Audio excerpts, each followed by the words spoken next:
जय श्री बागेश्वर धाम की भक्तों, कैसे हो आप सब। बालाजी की कृपा से सब कुशल मंगल हो गए। तो भक्तों, आज फिर से लेकर आए हैं एक बहुत ही महत्वपूर्ण जानकारी लेकर। आशा करता हूं कि ये जानकारी आपको पसंद आएगी। अगर पसंद आए तो प्लीज़ चैनल को लाइक, शेयर और सब्सक्राइब जरूर करें। तो चलिए शुरू करते हैं ये जानकारी। धनतेरस पर झाड़ू खरीदने के बाद इन बातों का जरूर रखें ध्यान, वरना माँ लक्ष्मी हो जाएंगी नाराज।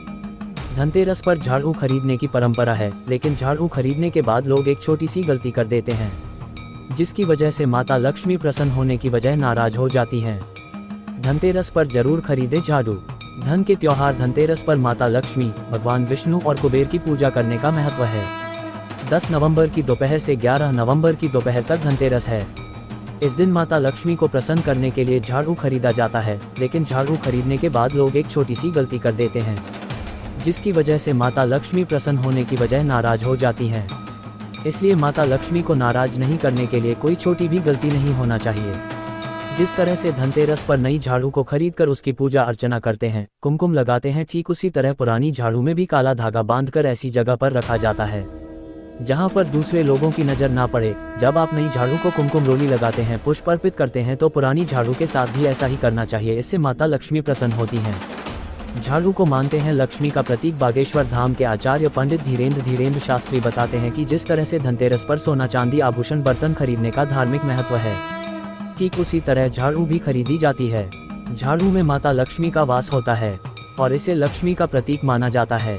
ठीक इसी तरह पुरानी झाड़ू में भी लक्ष्मी का वास होता है। इसलिए अगर आप नई झाड़ू के आते ही उसे घर के बाहर फेंक देते हैं या इधर उधर डालते हैं, तो माता लक्ष्मी नाराज होती हैं। इस कारण नई झाड़ू के आते ही तुरंत झाड़ू को नहीं फेंकना चाहिए और धनतेरस के दिन जिस तरह नई झाड़ू की पूजा करते हैं, वैसे ही उसके पास रखकर पुरानी झाड़ू का भी पूजन करें। धार्मिक मान्यताओं के अनुसार अगर किसी व्यक्ति पर कर्ज है और वह झाड़ू खरीदे तो कर्ज से मुक्ति मिलती है। कहीं पर नकारात्मकता है और नई झाड़ू खरीदे तो सकारात्मक का संचार होता है। धनतेरस का त्योहार आते ही लोगों में खरीदारी को लेकर होड़ मच जाती है। सोना, चांदी, हीरा, रत्न, जमीन, मकान, बर्तन, कपड़े सहित वाहन जैसी तमाम जरूरी वस्तुएं लोग लेते हैं।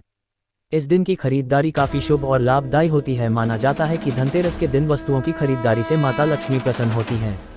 लेकिन क्या आपको पता है, कुछ वस्तुएं ऐसी भी हैं जिन्हें खरीदने से माता लक्ष्मी और भगवान कुबेर अप्रसन्न हो जाते हैं और आपके घर समस्याएं आने लगती है, संकट उत्पन्न हो जाते हैं। धनतेरस की खरीदी करते समय कुछ बातों का विशेष ध्यान रखना चाहिए, क्योंकि ऐसा नहीं करने पर आपके द्वारा की जाने वाली खरीदारी का नकारात्मक प्रभाव पड़ता है। धनतेरस के दिन क्या नहीं खरीदे। 1. नुकीली और धारदार वस्तुएं। धनतेरस को नुकीली जैसे सुई, पिन और धारदार जैसे कैंची, चाकू, छिलनी इत्यादि नहीं खरीदना चाहिए। मान्यता है इससे घर में नकारात्मक प्रभाव पड़ता है। 2. कांच से बनी वस्तुएं। धनतेरस के दिन कांच से बनी वस्तुओं को नहीं खरीदना चाहिए। कांच में राहु का स्थान यानी राहु से संबंधित है, इसलिए इसकी खरीदारी शुभ नहीं होती। 3. लोहे से बनी वस्तुएं। मान्यता है कि धनतेरस में लोहे की खरीदारी करने से धन के देवता कुबेर रुष्ट हो जाते हैं, इसलिए लोहे से निर्मित वस्तुओं की खरीदारी से परहेज करना चाहिए। 4. प्लास्टिक की वस्तुएं। धनतेरस को प्लास्टिक की वस्तुओं की खरीदारी से बचें। इस दिन किसी धातु की खरीदारी ही करें, अन्यथा धनतेरस की खरीदारी का कोई लाभ प्राप्त नहीं होगा। 5. तेल या घी। धनतेरस के एक दिन पहले ही तेल या घी खरीद लें, क्योंकि धनतेरस को तेल और घी की खरीदी को अशुभ माना गया है। 6. आर्टिफिशियल धातु के आभूषण। धनतेरस को सोना, चांदी के आभूषण, सिक्के खरीदने चाहिए। भूल कर भी आर्टिफिशियल आभूषण नहीं खरीदें, यह अशुभ होता है। 7. इन धातु के बर्तन। धनतेरस को आपका प्रयास हो कि कांस्य, पीतल, तांबा, चांदी आदि के बर्तन खरीद लें, लेकिन स्टील के बर्तन खरीदने से बचें और एल्यूमिनियम, लोहे से निर्मित बर्तन भूल कर नहीं लें। 8. खाली बर्तन। बाजार से बर्तन खरीदारी के बाद घर के अंदर खाली बर्तन नहीं लाएं, उसमें अंदर कुछ भर के लाएं, जैसे अनाज या कोई अन्य खाद्य वस्तु। नोट: हमारे द्वारा दी गई जानकारी पौराणिक मान्यताओं और कहानियों पर आधारित है। ऐसे में किसी भी प्रकार की तथ्यात्मक चूक या सत्यता से संबंधित जिम्मेदारी राज सैद कहानी चैनल की नहीं होगी। वीडियो को अंत तक देखने के लिए आपका धन्यवाद। जय श्री बागेश्वर धाम।